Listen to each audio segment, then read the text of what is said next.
With the amazing DJI Aero 3, you can get fantastic footage right from your flight camera. However, you might be confused at why some people's DJI O3 footage looks like it came straight out of a Vista, and some people's Aero 3 footage looks like it came from a blockbuster Hollywood movie. So today, we're going to do a video with two parts. The first part being the settings you need and a quick and easy method for getting that footage to look pretty good. The second part though will be more of a deep dive. Using DaVinci Resolve's fantastic color grading, we can massage that Aero 3 unit footage to look, well, pretty much however you want. Now you'll have to pardon me for doing it this way, but this is what we got. Okay, now the first thing you want to do is go down to settings, and after you're in settings, you're going to scroll down till you get to camera. Camera parameters is going to be the main thing that you can set in order to have a high quality and professional looking image. You want to set this to manual. As far as the ISO goes, I actually set this to auto, and I set the max ISO available to 200. So that means it can go from 100 to 200 depending on if the scene's too dark or too bright. Now yes, that is changing, which makes it not technically professional. However, it gives you just a little bit of room in a darker environment, but you can't really notice that change so much. It's not so drastic that it's gonna pull you out of the image. Now, the shutter speed is gonna be determined by what you set your frame rate at. There's a rule called the 180 rule, which means that you take your frame rate and you times that by 2, and that gives you your shutter speed. However, Gyroflow does actually like that shutter speed to be a little bit higher than the 180 rule if you're on something like a frame rate of 25 or 24 or 30. If you're at 60 and higher frame rate, just go with the 180 rule. That's more than good enough. You won't have to worry about your EV because it's in manual, so you don't have an EV.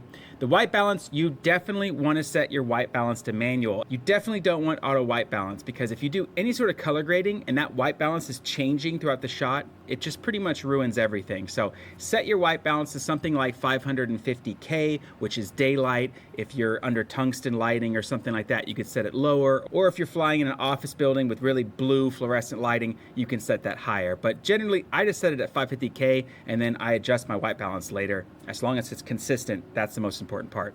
All right, and then you're gonna go back into your menu. Now this is where I'm actually a little bit confused, because with the GoPro, you want it to be 4:3 if you're gonna be running Realestate on it. Whatever, it seems to work just fine with 16:9. Now, the video quality is actually gonna be where you set your frame rate. You see I have 4K 30, 4K 50, 4K 60, actually 4K 25, I believe is above that. Now, personally, I don't see any reason to be using the Aero 3 for anything but 4K. Keep that in mind, that's just my opinion. This one's really important, and I found this out the hard way. I thought that you could film on normal mode and still use Gyroflow. You cannot. If you film on normal mode, the Aero 3 does not record any gyro data. So yeah, just set it to wide and you'll be good. You can always punch in later. EIS is your rock steady stabilization. Unless you're really trying to pump things out as fast as possible, there's no reason to use it. It actually makes your air unit hotter, which here in Guangdong, with how hot it is right now, that is a huge issue. In fact, I have to redesign the Sea Dragon to let a little bit more air in because my Aero 3 unit has been overheating outside in the 40-degree weather. So that's one good thing about turning EIS off. The second thing is, simply put, it's just not as good as Gyroflow. For someone who's wanting to make my footage as good as possible, it's a no-brainer. Turn it off. Now, this is where I was telling you to set the auto ISO ceiling. I set it to 200. It works just fine for me. I suggest you do the same. If it's super dark, you can raise it up to like 400, but just know that you'll start getting a lot of grain, and of course it will be bouncing all over the place, so it doesn't always look so professional. Now at the bottom, for some reason DJI hid this away, there's something called advanced camera settings, and this is where the real magic happens. Because after the update, the O3 got the ability to record in color mode D-Cine-like, which not only is kind of a fake log, but it still helps you out with dynamic range. It also bumps you up from 8-bit to 10-bit color. Basically what that means is it's gonna give you more ability to manipulate the colors in post than if you're using 8-bit. It's kind of a no-brainer in my opinion if you're doing any sort of editing on your footage, because it's not that hard. Now sharpness, set that to -2, and noise reduction, also set that to -2. Anti-flicker, now that's a whole other video I wanna talk about with LED lights and the flicker rate, but I would just set that to auto. I've never seen any problem with it. You guys can let me know down in the description if there's a negative for having it on auto versus the positive of just not having your footage ruined by LEDs with bad strobing.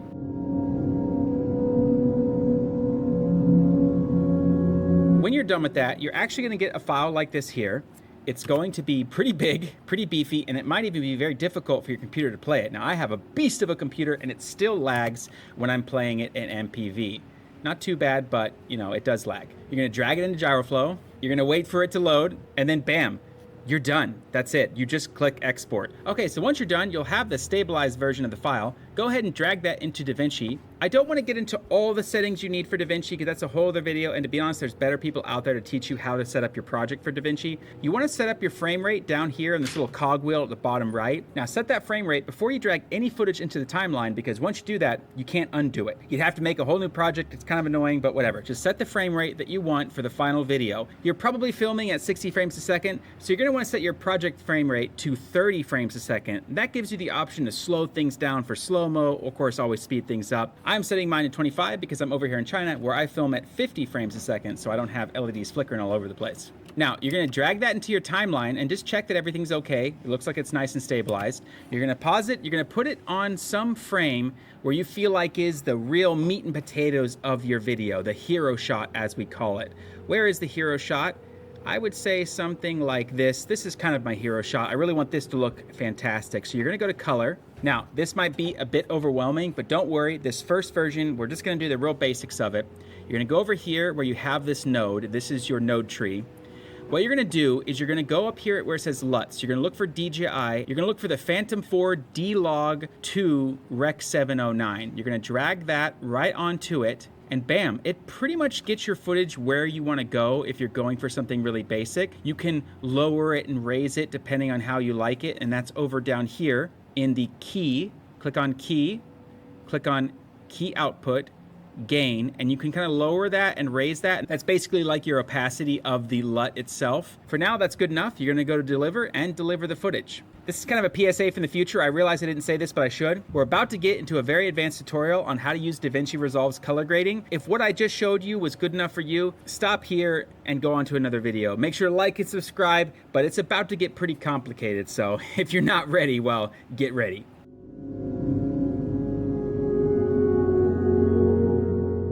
But if you're staring at footage that doesn't look very good, or you want to manipulate it in a crazy way, you're going to have to take a little bit of a deeper dive. We're going to right click this here and click Reset Node. Then what we're going to do is we're going to right click the footage and click Add to New Group. We're going to call this DJI 03. There you go. Now that we have it in a group, we have up here where it says Clip.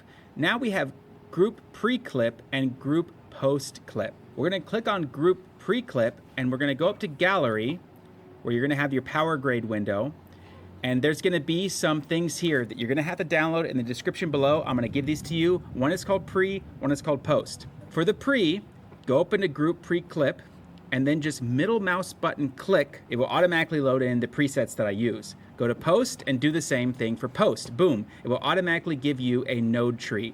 This is the basic node tree that I use for pretty much everything I do in DaVinci. So this will actually grow with you as you get better at color grading. Now it is actually set up with the LUT we used earlier, but I have it grayed out here, and that's Control D. So click on it and click Control D to hide that node from the tree, because sometimes I don't want to use it and I just want the ability to kind of turn it on and off. You also could see over here on Group Pre that NR is grayed out. What that is noise reduction. The reason why it's grayed out is because that will slow down your computer by a lot. It's pretty heavy on your CPU and your GPU. So when I'm done editing, then I'll turn it on. And because we have it in a group and all the footage that's like that in a group, we turn it on one time and it cascades across all of our clips. And then of course we export.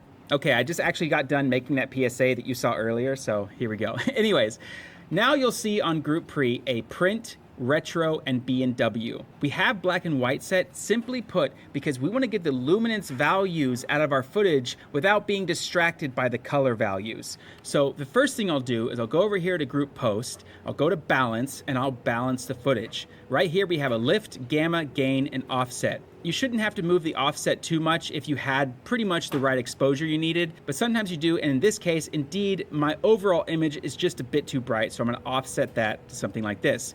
I'm gonna drag my highlights back up to where they clipped. They did indeed clip. You can see that here. My highlights are clipping. There's nothing I can do about it. I'm gonna drag my shadows down just a little bit, and then I'm gonna kind of massage the gamma around to where I get what I want. Up and down, and there we go.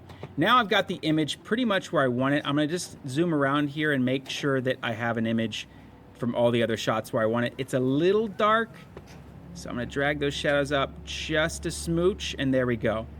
That's looking pretty good. Now I'll go back to the pre and I'll turn off the black and white with Control D. Next thing you want to do is you want to go to saturation, and you actually want to bump up your saturation just a little bit to where you get it where you like it. If you're doing commercials for like at social media, you want to turn that saturation all the way to 100 and then smash your keyboard until it goes to 10,000, because people like things way oversaturated, and I've kind of just memed my way forward. Now, honestly, that right there is probably good enough for most people. So all these other nodes right here are not very necessary. They're just if you really want to deep dive into the nitty gritty. I want you to go back to the pre-clip, and I want you to take a look at retro and print. And I want you to know what these are doing. Now, retro is a red in the highlights and blue in the shadows kind of filter. And as you can see here, it just gives it kind of a more retro look. If you turn it off, it looks a lot more digital, a lot more hyper real. And normally I like the retro look just because it gives it something a little bit more endearing. But in this particular case, I kind of like those deep saturations you get when you don't have the retro filter on. Yeah, now the print is actually a lot harder to see, but what the print does is it brings those highlights that are clipping down, and it brings those shadows that are clipping up.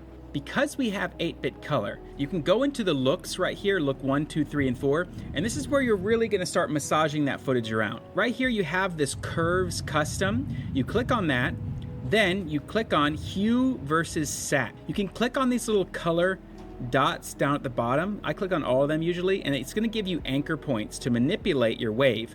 As you can see here, this little white line graph looking thing here, that's your image. That's like where the colors are falling on your image. You can see we have a lot of yellow, a lot of green, and a lot of blue, and pretty much nothing else. So if I'm going to manipulate those colors, I can drag these curves around and I can get something a little bit different than what you normally could. And this is just the saturation. So sometimes you want to desaturate colors. If you have too many colors in your image, it's actually pretty distracting. I usually cut out green here in Guangdong. There's just so much green, and it can actually cause you to kind of miss out on all the other vibrant colors because your brain can only take so much. So I'll do something like that, and I'll just look around and see what it does to the footage. You can always hide this grade. You see that it seems to be making this tennis court a little bit brighter and less muddy looking because it's just sucking that deep green out and really just leaving a lot of the yellow teals. The sky here also looks a little bit more vibrant and rich, and I like that right there. Then we're going to drag this red down, see if we can kind of suck some of the red out of this image. And now we're getting something that's looking a lot more tame and I think a little bit more professional. Let's go ahead and show this right here. You see there's just too many colors, but with the color of his skin, I may be sucking out the color just a little too much. There we go. That looks a little bit more natural, but we still kind of get that two-tone look that we're looking for. I like to go up to another node, and the reason why I use multiple different nodes to massage the footage around is because Control D, you can hide what you did if you don't like it without having to change everything, so it's a non-destructive workflow. And we're gonna go to the next tab down here, hue versus hue. This is where you can actually take the colors and shift them around based strictly off of the color value. And so that you could change like blue to another color. But one thing I do recommend that doesn't work if you're outside and you're getting blown out highlights from the sun, but especially if you're indoors with lighting that's a little bit darker, you can slap on this glow node right here. And this can be pretty cool when used in conjunction with LED lights. But just you're gonna have to take a look at the library of FX you can use. DaVinci is so awesome. Most of this stuff is on the free version as well. So check that out. At the very end here under global, if your footage is a little bit too blurry, it's not sharp enough, you don't really like how sharp it is, you want it to be sharper, you can click right here on this like little droplet looking thing and go to the first tab where it says radius and drop that down to something like 47. It just depends on how digital you want to look that sharpening. But 47 is generally considered to be a good place to put sharpening on something that wasn't sharpened, and because we set the sharpening and noise reduction to -2, your footage isn't sharpened. So you can actually just turn this off and on and see that it does a good job of cleaning that up, making it just a little bit sharper. Okay, and I'm happy with this. This looks pretty good. So now what? Just before you're done editing and you're ready to export, go back to the group pre and turn on noise reduction. Now you may not even see what it's doing because it's really subtle, but what it's doing is it's cleaning up that noise. You can kind of see that there, where there's going to be grainy looking bad noise, and you shouldn't have too much because remember, we set the ISO limit to 200, but especially in darker areas, it's going to clean up that noise and make it a lot more pleasing. I can also recommend, if you're being absolutely crazy, that after you clean up the noise, you're then going to go into an FX channel, scroll to the bottom, go here to film grain, and you're going to add some film grain back over your image. And that's just because you may think you want a completely clean of grain image, but that looks super digital and it doesn't actually jive well with traditional cinema. Go watch the movie Fight Club again and just look out in the shadows for grain, and you'll be surprised how much grain is in that film, but you don't notice it because it's pleasing grain. And that's actually what we're adding here, is very controllable and pleasing grain. I like to put on 35mm 400T and just kind of play around with your grain size and your grain strength until you get something that you like. And you can kind of just turn that off and turn that back on, and it's going to give you an image that looks a lot more film-like and filmic.